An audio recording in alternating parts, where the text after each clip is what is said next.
मुरथल का सच जानने के लिए एबीपी न्यूज ने किया 3 चश्मदीदों का स्टिंग ऑपरेशन। चश्मदीदों ने नहीं किया गैंगरेप से इनकार। एबीपी न्यूज पर मुरथल के 3 चश्मदीदों का स्टिंग ऑपरेशन। तीनों की बातचीत से लग रहा है 22 फरवरी की रात मुरथल में कुछ न कुछ गड़बड़ जरूर हुआ। एबीपी न्यूज के स्टिंग में पहले चश्मदीद ने कहा हो सकता है बाहरी लोगों ने गलत काम किया हो। दूसरे चश्मदीद ने भी अखबार में छपी गैंगरेप की खबर पर मोहर लगाई। कहा हो सकता है इंजीनियरिंग कॉलेज की लड़कियों से हुई हो छेड़छाड़। एबीपी न्यूज के स्टिंग में तीसरे चश्मदीद का दावा है कि गलत काम करने वाले बाहर के थे। मुरथल में कथित गैंगरेप का सच जानने के लिए स्टिंग ऑपरेशन। हरियाणा के सीएम खट्टर ने कहा मुरथल का सच दबाने की कोशिश नहीं, बख्शे नहीं जाएंगे दोषी। मुरथल पर हरियाणा बीजेपी में हलचल। बीजेपी के प्रदेश अध्यक्ष सुभाष बराला ने मंत्रियों के साथ मीटिंग कर जल्द से जल्द जांच पूरी कर सामने लाए सच।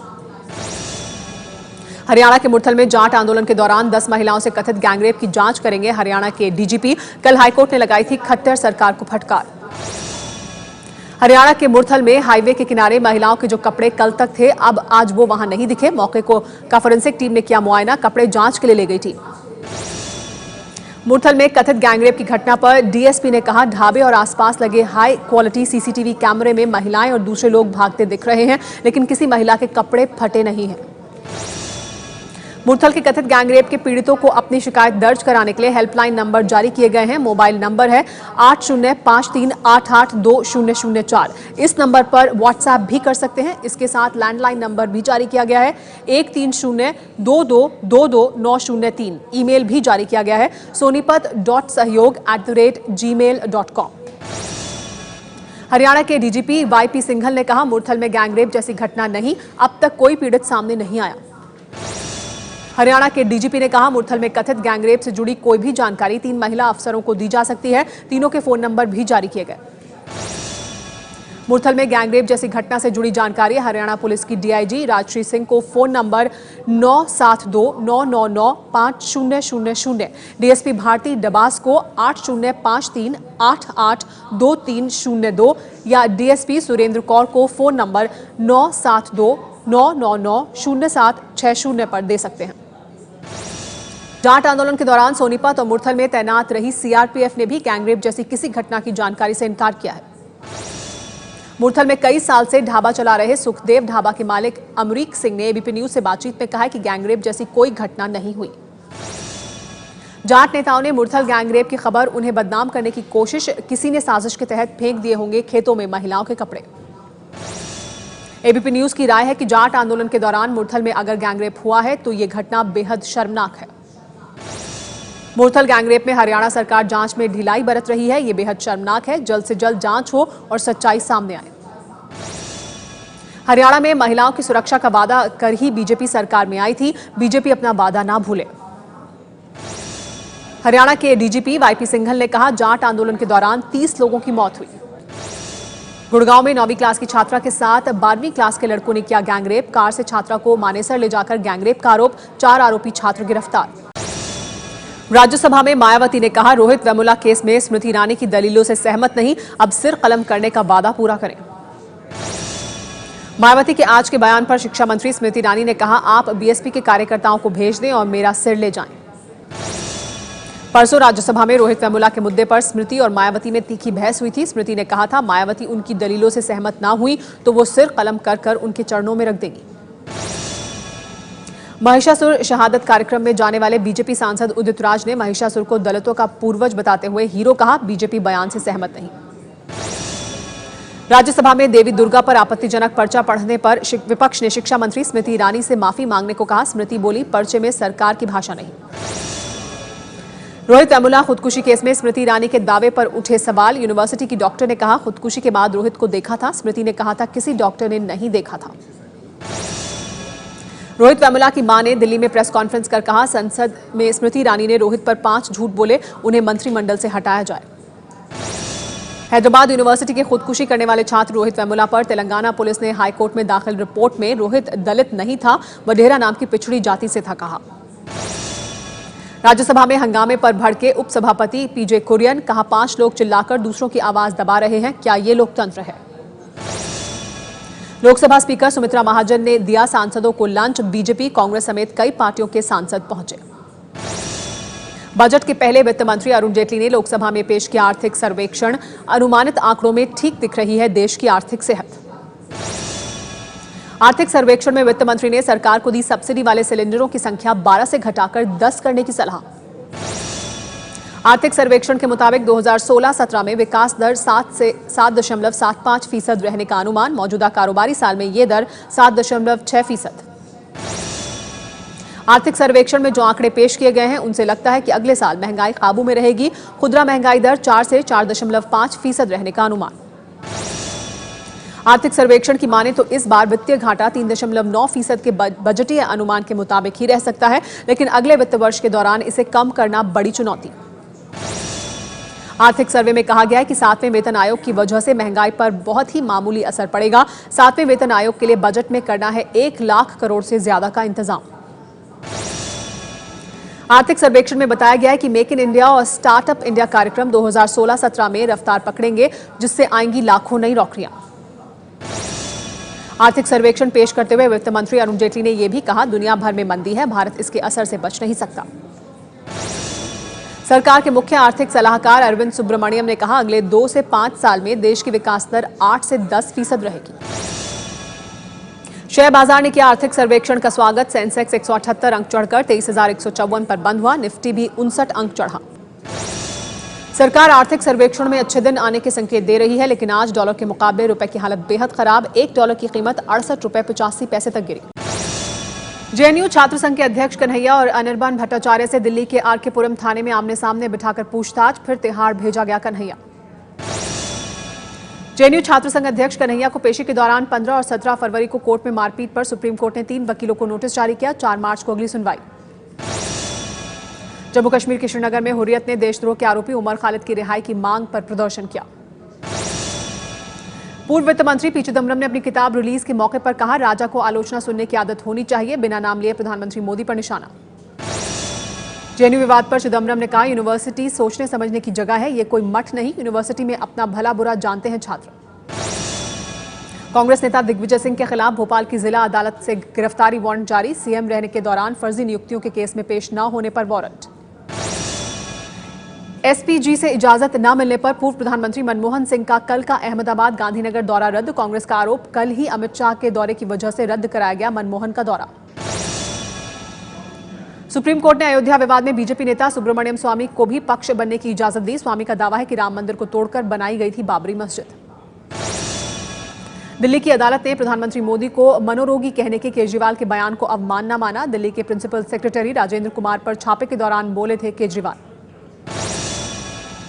बिहार में नीतीश सरकार के बजट में बड़ा ऐलान। बिहार से बाहर जाने वाले मजदूरों को स्लीपर का टिकट दिया जाएगा। बिहार सरकार के 1,44,696 करोड़ के बजट में कोई नया कर नहीं। विशेष राज्य की मांग के दर्जे पर जोर। महिलाओं को नौकरी में 35.5% आरक्षण का वादा।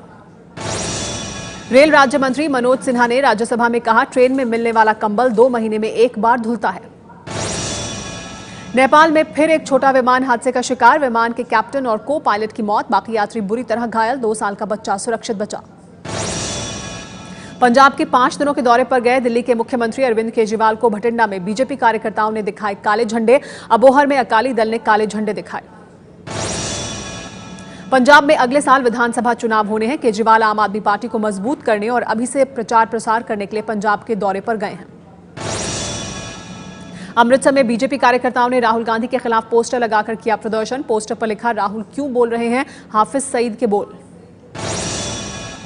एमपी में खरगोन के पास मुंबई आगरा नेशनल हाईवे पर आग लगने के बाद 1 किलोमीटर तक दौड़ता रहा ट्रक। हाईवे पर मची अफरा तफरी। एमपी की शिवराज सरकार का बजट पेश। मध्य प्रदेश में मकान खरीदना हुआ महंगा। ई कॉमर्स कंपनियों को 6% एंट्री टैक्स देना होगा। ऑनलाइन सामान मंगाना भी महंगा। यूपी के सोनभद्र जिले के ओबरा में खनन के लिए किए जा रहे ब्लास्ट में 3 मजदूरों की मौत। सीएम अखिलेश यादव ने मृतकों के परिवार वालों को 5 लाख के मुआवजे का ऐलान किया। मेरठ के सरधना में स्कूल बस पलटने से करीब 2 दर्जन बच्चे घायल। पलटकर गड्ढे में गिरी बस। लखनऊ में बीटेक के छात्र ने की खुदकुशी। कॉलेज के एचओडी पर लगाया फीस के लिए परेशान करने का आरोप। इलाहाबाद में चल रहे त्रिवेणी महोत्सव में सूफी गायकों स्मित अग्रवाल, हर्षदीप कौर और आदिल हुसैन ने बांधा समा। 28 फरवरी तक चलेगा कार्यक्रम। यूपी के गाजीपुर में 7वीं में पढ़ने वाली दलित छात्रा को जिंदा जलाकर मारने की कोशिश। लड़की के चाचा से कुछ महीने पहले आरोपी को लड़की से बात करने से डांटा था।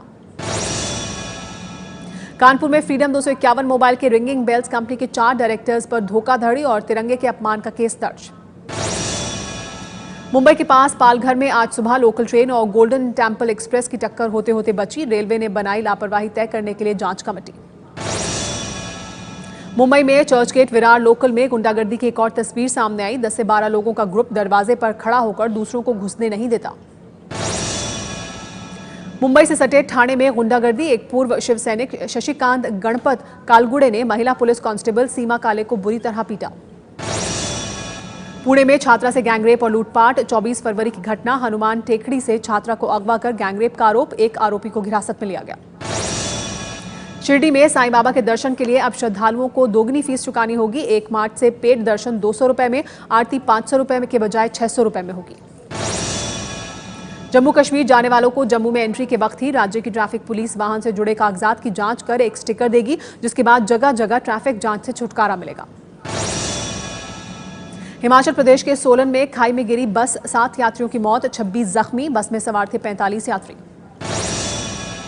असम में विधानसभा चुनाव से पहले पुलिस कर रही है संदिग्ध आतंकियों की धरपकड़। डीजीपी ने कहा निष्पक्ष चुनाव की पूरी तैयारी। पश्चिम बंगाल के हुगली में तीसरी क्लास के छात्र से स्कूल में यौन शोषण का आरोप। स्कूल के बाहर छात्र के परिवार वालों ने किया हंगामा। केरल के कोच्चि में पेट्रोल पंप के मालिक की हत्या के खिलाफ पूरे राज्य में आज पेट्रोल पंप बंद। पेट्रोल पंप मालिक कर रहे हैं सुरक्षा देने की मांग। श्रीलंका में पकड़े 27 भारतीय मछुआरे और 81 नावों को रिलीज करने की मांग को लेकर तमिलनाडु के रामेश्वरम में मछुआरों ने की हड़ताल।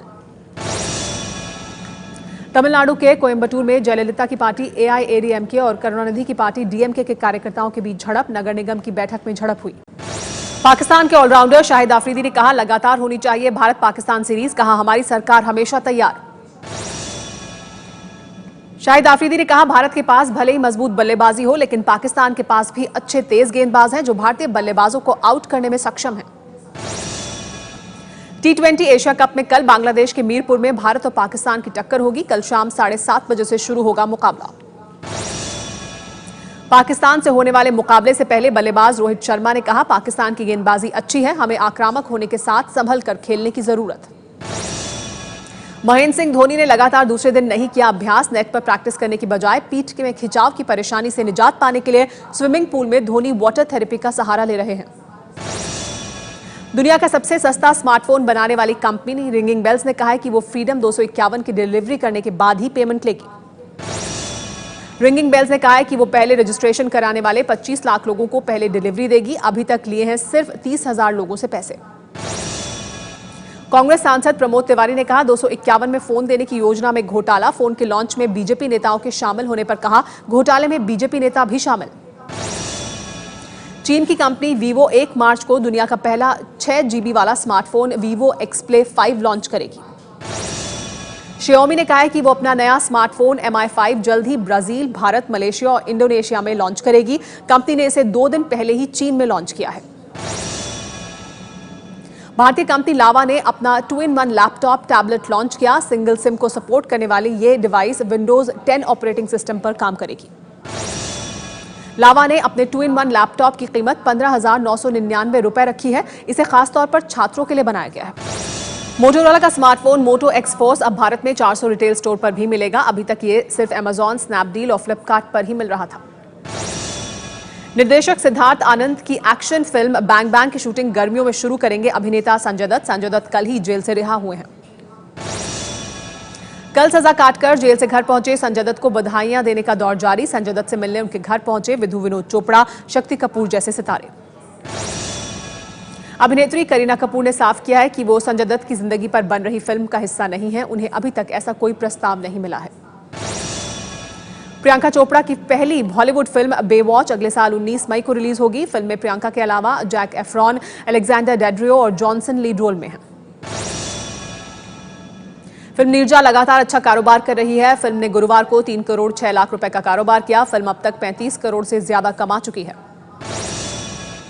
गुजरात में टैक्स फ्री हुई नीरजा। ये फिल्म 1986 के विमान अपहरण कांड और एयर होस्टेस नीरजा भनोट की जिंदगी पर आधारित है। अभिनेता मनोज वाजपेयी और राजकुमार राव की फिल्म अलीगढ़ आज रिलीज हो गई। फिल्म में शानदार अभिनय के लिए मनोज वाजपेयी की तारीफ हो रही है। अभिनेत्री कंगना रनौत ने फिल्म अलीगढ़ की जमकर तारीफ की, कहा 10 साल में ऐसी फिल्म नहीं देखी। अभिनेता मनीष पॉल की फिल्म तेरे बिन लादेन डेड और अलाइव आज रिलीज हुई। फिल्म का निर्देशन अभिषेक शर्मा ने किया है। अपनी कथित गर्लफ्रेंड लूलिया के साथ दुबई में छुट्टियां मना रहे हैं अभिनेता सलमान खान। तस्वीरें सोशल मीडिया पर हुई वायरल।